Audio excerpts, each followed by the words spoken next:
आंदोलन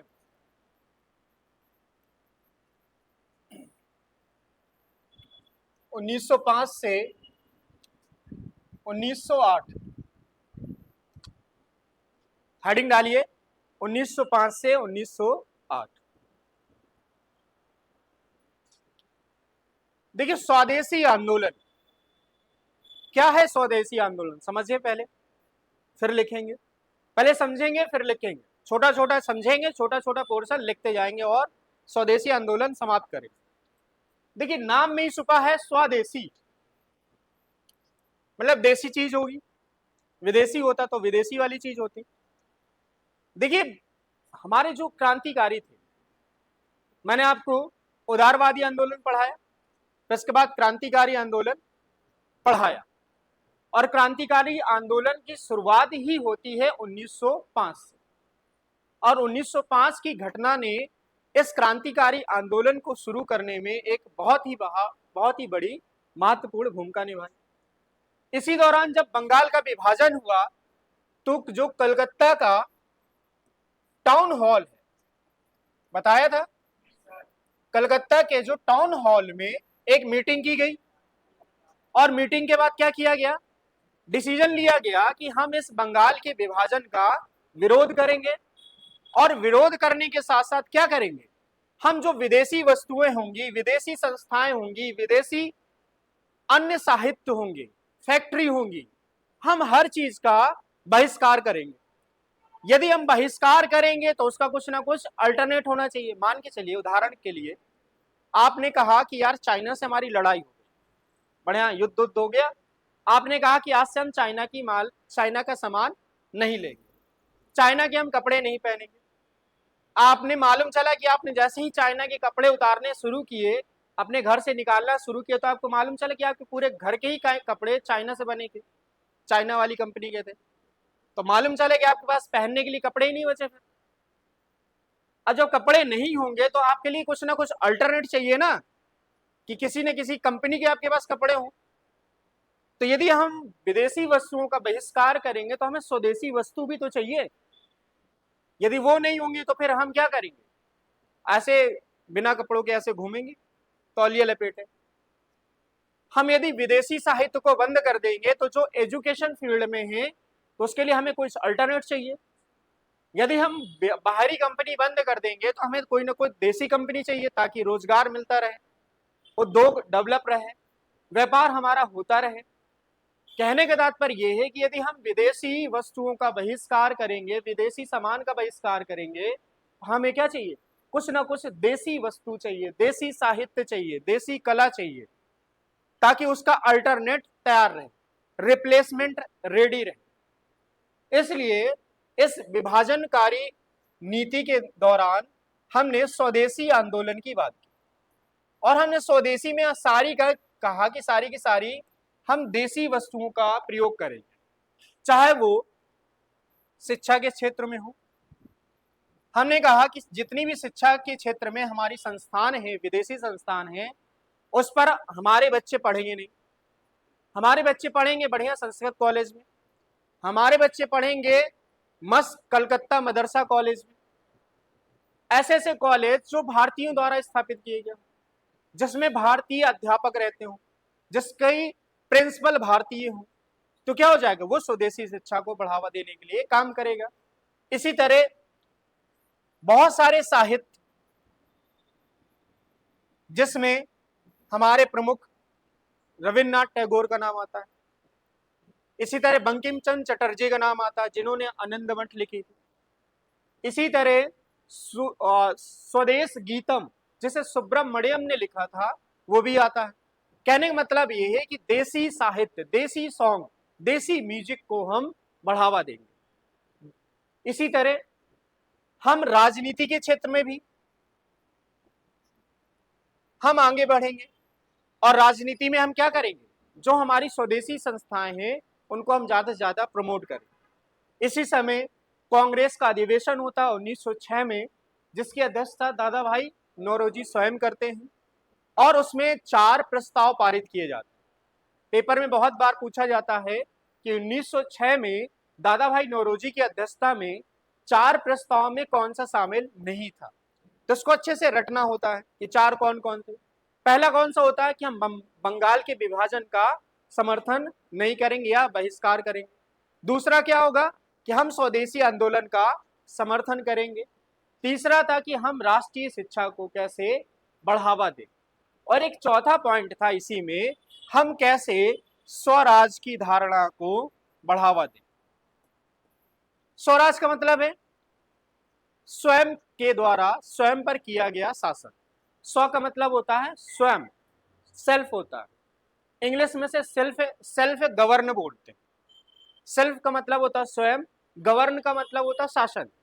स्वयं के द्वारा स्वयं पर किया गया शासन ही स्वराज कहलाता है। जैसे आप अपने निर्णय स्वयं लेते हो, आपका दोस्त थोड़ा लेता होगा कि नहीं भाई आज कोचिंग नहीं जाते इसलिए तुम भी मत जाओ हम भी मत जाए, ऐसा नहीं होगा। भाईचारा अलग है, एक दिन चलेगा, 2 दिन चलेगा, पर तीसरे दिन नहीं चलेगा। तो स्वराज की अवधारणा हो, चाहे स्वदेशी शिक्षा की बात हो, चाहे बंगाल विभाजन का बहिष्कार हो, या फिर स्वदेशी आंदोलन का समर्थन, ये चार प्रस्ताव दादा भाई नौरोजी की अध्यक्षता में 1906 के कलकत्ता अधिवेशन में पास किए गए। पेपर में बहुत बार पूछा जाता है कि स्वराज शब्द सबसे पहले किसने दिया, तो उसका आंसर होता है दादा भाई नौरोजी। हालांकि ये कहने की बात है कि दादा भाई नौरोजी ने दिया था, लेकिन सबसे पहले दिया था ये शब्द दयानंद सरस्वती ने दिया था। लेकिन औपचारिक रूप से इस शब्द का सबसे पहले प्रयोग करने वाले व्यक्ति थे दादा भाई नौरोजी। इसलिए पेपर में आंसर क्या माना जाता है, दादा भाई नौरोजी। पूछा जाता है कि स्वराज शब्द सबसे पहले प्रयोग करने वाले भारतीय क्रांतिकारी कौन थे, तो दादा भाई नौरोजी। और कभी कभी ऐसे घुमा के पूछेगा कि पहली बार स्वराज शब्द का प्रयोग किस अधिवेशन में किया गया, तो कलकत्ता के 1906 वाले अधिवेशन। तो इसी तरह हम क्रमशः सीक्वेंस में एक एक करके पहले एजुकेशन सेक्टर पढ़ेंगे, साहित्य पढ़ लेंगे, पॉलिटिकल पढ़ लेंगे, फिर एक है उद्योग वाला क्षेत्र पढ़ लेंगे जिसमें केमिकल फैक्ट्री की स्थापना हो गई, साबुन निर्माण की फैक्ट्रियां हो गई, कैसे बाल गंगाधर तिलक ने पीएनबी बैंक की स्थापना में अपना सहयोग दिया। तो हम छोटी छोटी सीक्वेंस में पॉइंट वाइज करके पढ़ लेंगे। तो क्रमशः एक दो लाइनें शुरुआत कीजिए, फिर अगले धीरे धीरे करके इसको आगे लिखें। लिखिए, इसमें लिखिए बंगाल विभाजन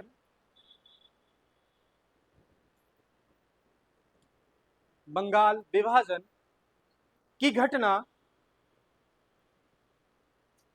बंगाल विभाजन की घटना इस स्वदेशी आंदोलन के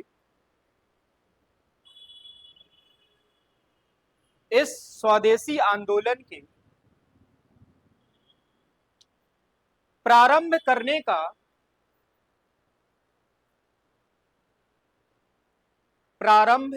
का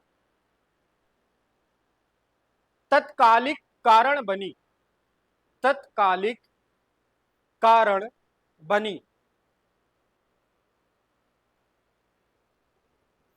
तत्कालिक कारण बनी तथा इस आंदोलन के पीछे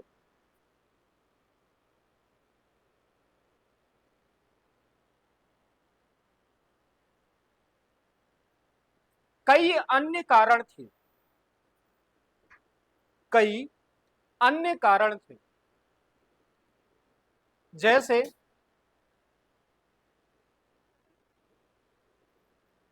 जैसे मुस्लिम लीग का गठन, मुस्लिम लीग का गठन, कौमा क्रांतिकारी आंदोलन की शुरुआत,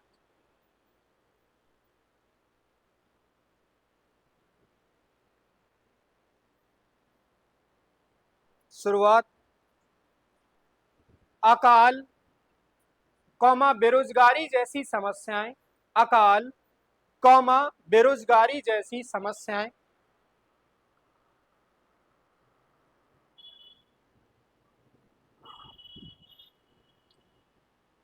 प्रमुख प्रमुख कारण थी।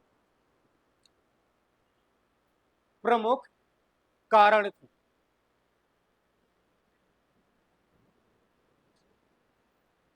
अगली लाइन से लिखिए, स्वदेशी आंदोलन के दौरान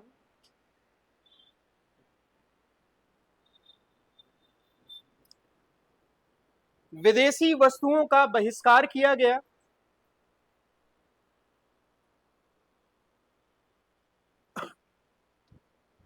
विदेशी वस्तुओं का बहिष्कार किया गया तथा स्वदेशी वस्तुओं को अपनाया गया। विदेशी वस्तुओं का बहिष्कार किया गया और स्वदेशी वस्तुओं को अपनाया गया, जिनका विवरण निम्नलिखित है। जिनका विवरण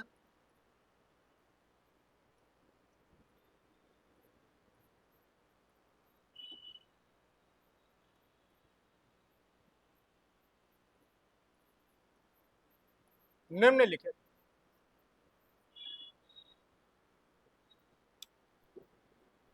हेडिंग डालिए, साइड हेडिंग, स्वदेशी शिक्षा।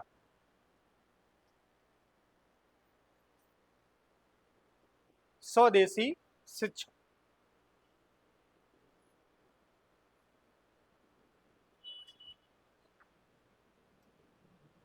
अब देखिए,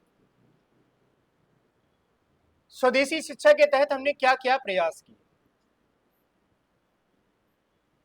देखिए, स्वदेशी शिक्षा के तहत हमने सबसे पहले एक बंगाल नेशनल कॉलेज की स्थापना की। किसकी स्थापना की? बंगाल नेशनल कॉलेज की स्थापना की। और बंगाल नेशनल कॉलेज में यह तय किया गया कि वहां का प्रिंसिपल एक भारतीय हो, और पहले इसके प्रिंसिपल थे अरविंदो घोष।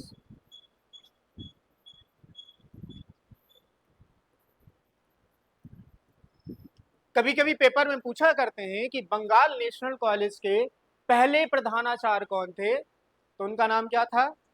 अरविंदो घोष। और इस कॉलेज में क्या किया जाएगा? स्वदेशी शिक्षा को बढ़ावा दिया जाएगा। हमने सोचा कि अब क्या करेंगे इसमें, मस्त बच्चों को क्या पढ़ाई जाएगी? बांग्ला भाषा पढ़ाई जाएगी, संस्कृत भाषा पढ़ाई जाएगी, थोड़ा साहित्य पढ़ाए जाएंगे, और बढ़िया मस्त देसी वाले टीचर हो। इसी के साथ हमने national education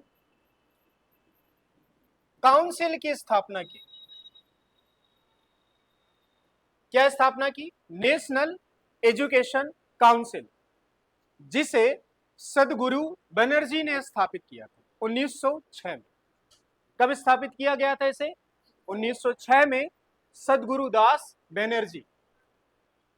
national education council, council का मतलब क्या हुआ? एक परिषद होगी जो क्या करेगी? शिक्षा व्यवस्था को मैनेज करने का काम करेगी। जैसे आपने देखा होगा सीबीएसई बोर्ड होता है, हमारा इलाहाबाद का यूपी बोर्ड है। तो ये सारे बोर्ड क्या करते हैं? उस एजुकेशन सिस्टम को मैनेज करने का काम करते हैं। जैसे आयोग हो गए, एनटीए क्या कराता है? परीक्षा लेने का, कार्यक्रम का सारा आयोजन कराता है। स्टेट पीसीएस के जब एग्जाम होते हैं तो यूपी पीसीएस आयोग करवाता है।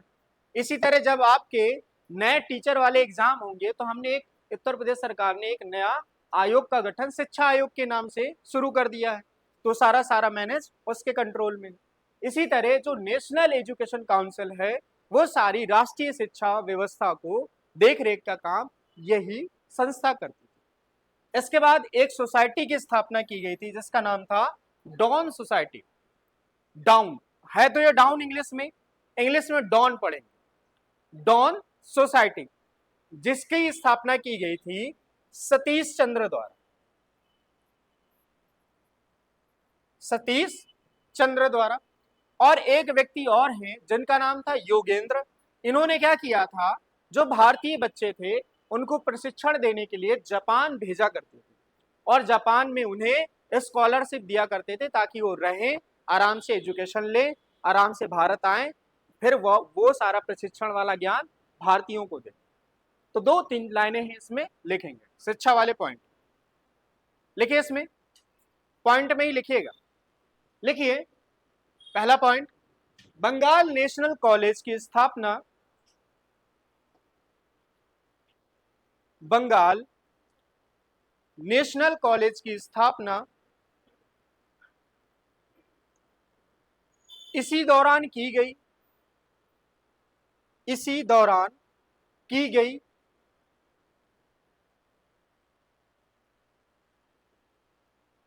जिसके पहले प्रधानाचार्य, जिसके पहले प्रधानाचार्य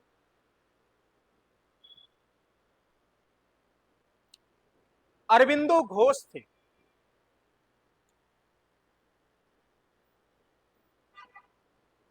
अरविंदो घोष थे।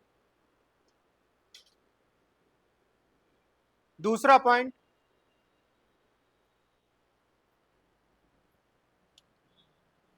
नेशनल एजुकेशन काउंसिल, राष्ट्रीय शिक्षा परिषद, हिंदी में राष्ट्रीय शिक्षा परिषद, इंग्लिश में नेशनल एजुकेशन काउंसिल की स्थापना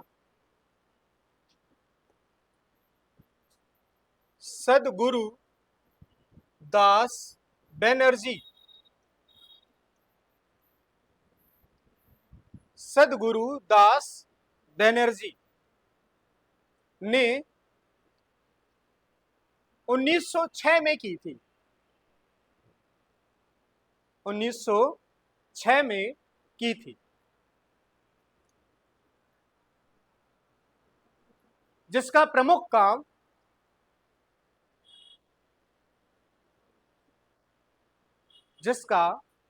काम भारतीय शिक्षा व्यवस्था को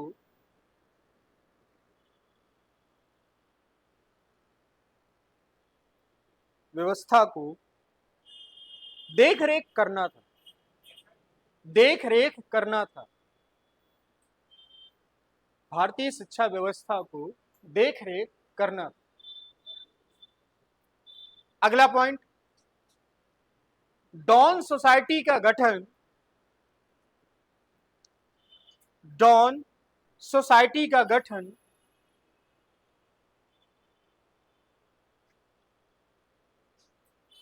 सतीश चंद्र ने किया था। डॉन सोसाइटी का गठन सतीश चंद्र ने किया था।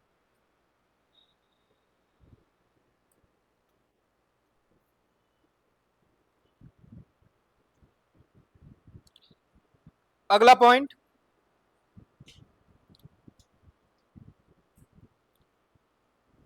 चंद्र घोष ने, योगेंद्र चंद्र घोष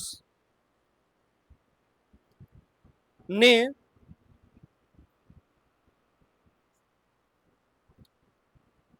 योगेंद्र चंद्र घोष ने भारतीय छात्रों को, योगेंद्र चंद्र घोष ने भारतीय छात्रों को प्रशिक्षण हेतु जापान भेजा, प्रशिक्षण हेतु जापान भेजा।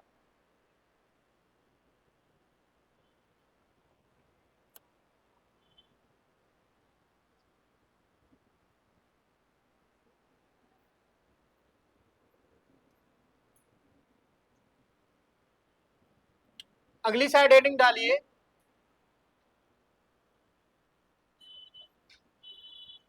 स्वदेशी कला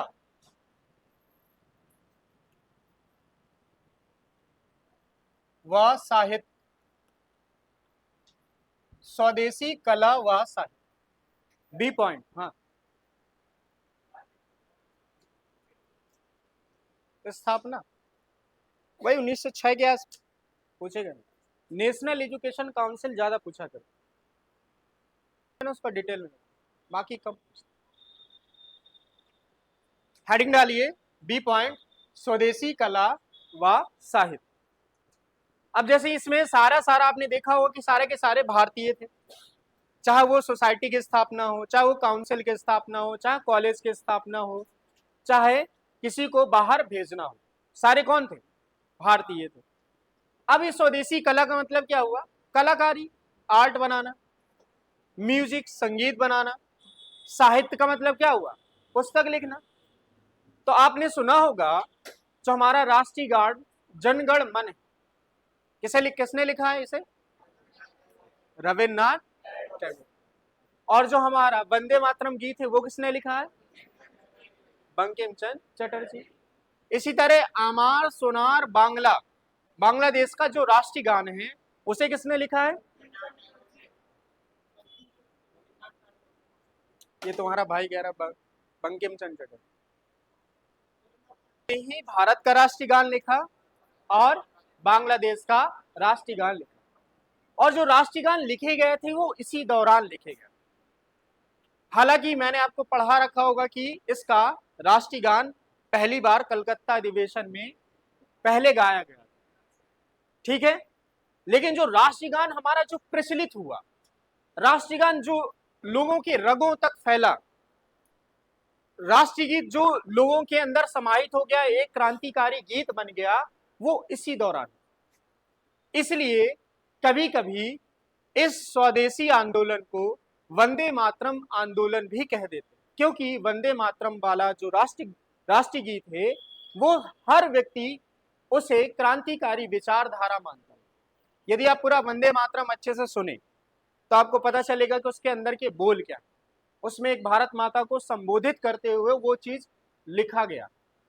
इसी तरह जो राष्ट्रगान है, राष्ट्रगान जब लिखेंगे तो पूरी भारत की संकल्पना उसमें आपको समाहित हो जाएगी।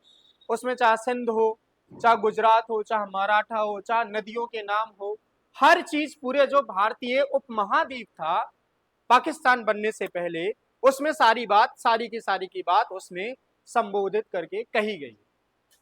तो देखिए स्वदेशी कला और साहित्य में सबसे बड़ा नाम आता है रविंद्रनाथ टैगोर का। रविन्द्रनाथ टैगोर ने न सिर्फ भारत का राष्ट्रीय गान लिखा बल्कि बांग्लादेश का भी राष्ट्रीय गान लिखा, जिसका नाम है आमार सोनार बांग्ला। पेपर में खूब आता है कि बांग्लादेश का राष्ट्रीय गान लिखने वाले भारतीय व्यक्ति कौन थे, उसका नाम था रविन्द्रनाथ। इसी तरह दूसरा नाम है बंकिम चंद्र चटर्जी। बंकिम चंद्र चटर्जी, ये चटर्जी साहब है, बंगाल क्षेत्र से आते हैं और इन्होंने क्या लिखा? वंदे, जो हमारा राष्ट्रीय, किसे आता वंदे मातरम? बाकी क्यों नहीं आता? 2 को आता है, 3 को आता है। सुनाना चाहोगे? विद्या मंदिर में जब छुट्टी हुआ करती थी तब वंदे मातरम गाया करते थे। अभी भी गाया जाता होगा, पर वो आधा गाया जाता था, पूरा नहीं गाया जाता, आधी लाइन गाई जाती। कोई बात नहीं, यदि नहीं आता तो कोई बात नहीं, सीख लो, थोड़ा भारतीय होने का गर्व अनुभूति होगी आपको। वंदे मातरम आता, राष्ट्रगान तो आता है कि नेताओं की तरह हाल है। मैंने एक वीडियो देखा, उसमें पता न चला जनगण कहाँ शुरू हुआ, थोड़ी देर में जय हो जय हो जय हो। मैंने कहा हे, कुछ होते हैं बेचारे तो कुछ हो रहे नाम करके चले जाते हैं बस। 2 हो गए। एक व्यक्ति का नाम और याद रखिएगा जो पेपर में पूछा जाता है, अविंद्रनाथ टैगोर। अविंद्रनाथ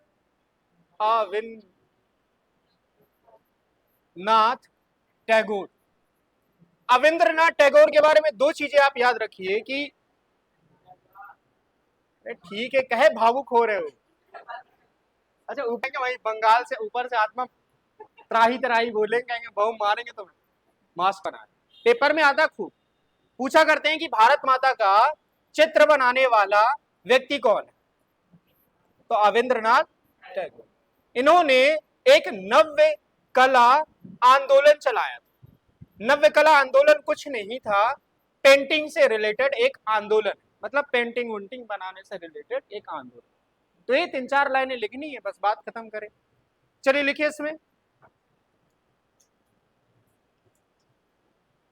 लिखिए इसमें रविंद्रनाथ टैगोर ने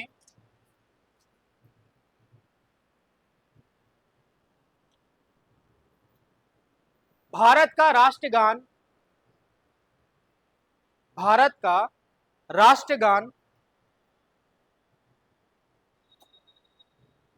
जन गण मन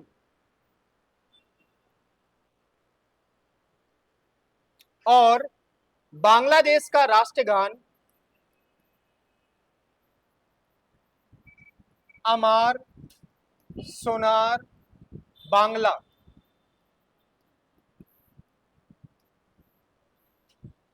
और बांग्लादेश का राष्ट्रगान अमार सोनार बांग्ला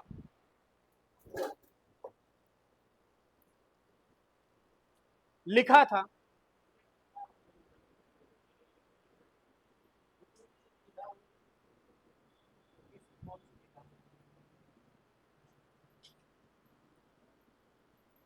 मतलब कविता की विधा, उपन्यास की विधा,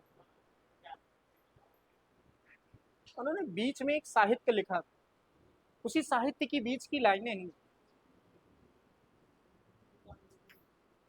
ये स्पेशल रूप से नहीं लिखा गया, एक साहित्य थी, साहित्य की विधा को ही बीच से उठा लिया।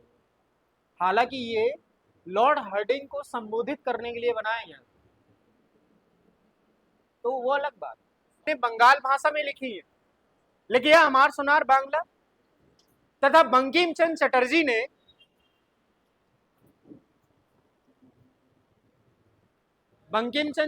ने भारत का राष्ट्रीय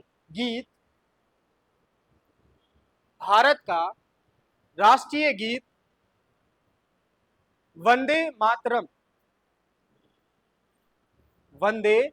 मातरम लिखा था।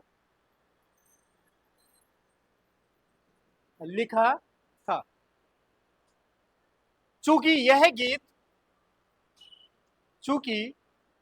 यह गीत इस स्वदेशी आंदोलन का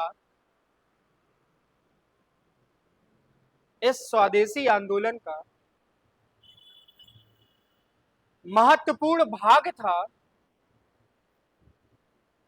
स्वदेशी आंदोलन का महत्वपूर्ण भाग था। इसलिए स्वदेशी आंदोलन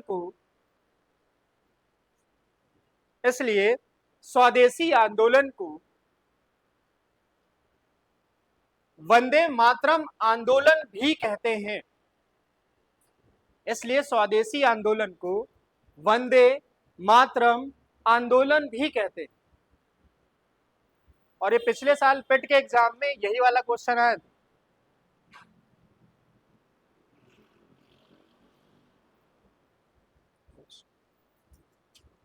जनगण मन कितने सेकंड में गाया जाता है? लिखो अविंद्रनाथ टैगोर ने,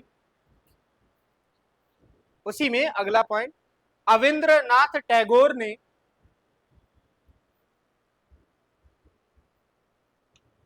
भारत माता का चित्र बनाया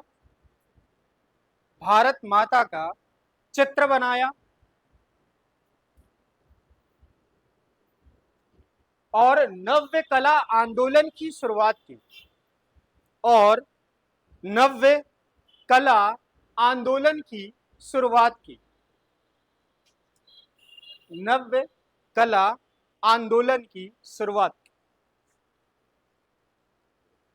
लिख गया सबका? अगली हेडिंग डालिए स्वदेशी उद्योग।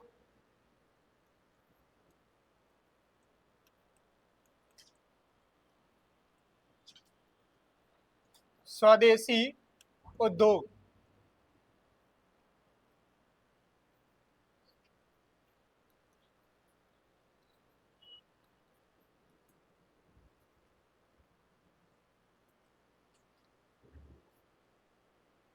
स्वदेशी उद्योग।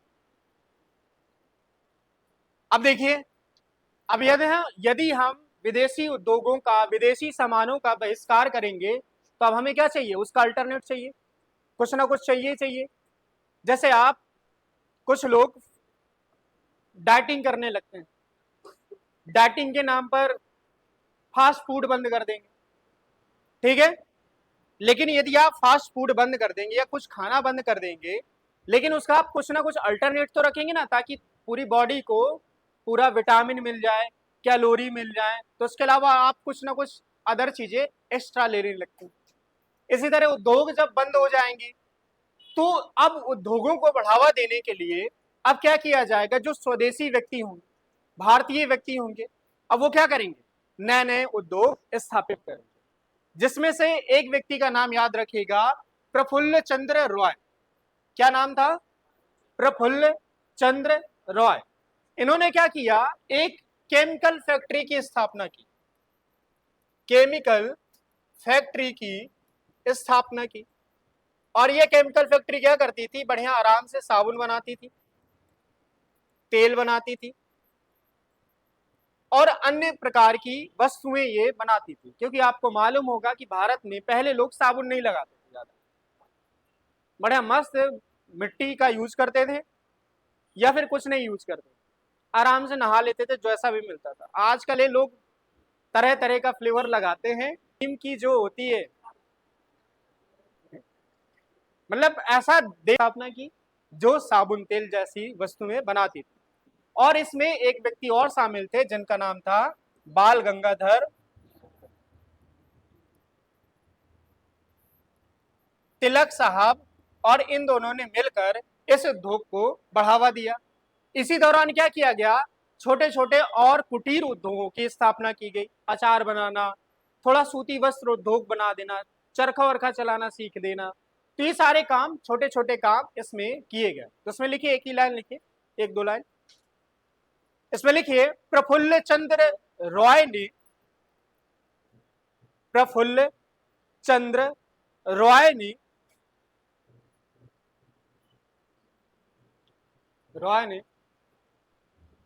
बंगाल केमिकल फैक्ट्री की स्थापना की,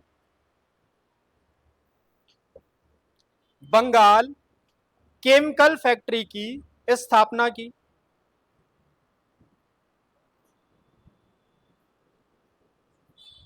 केमिकल फैक्ट्री की स्थापना की, जिसका प्रमुख काम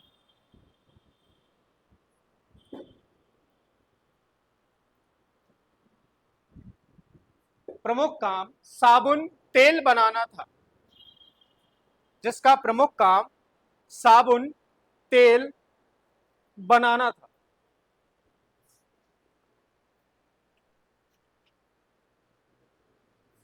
तथा बाल गंगाधर तिलक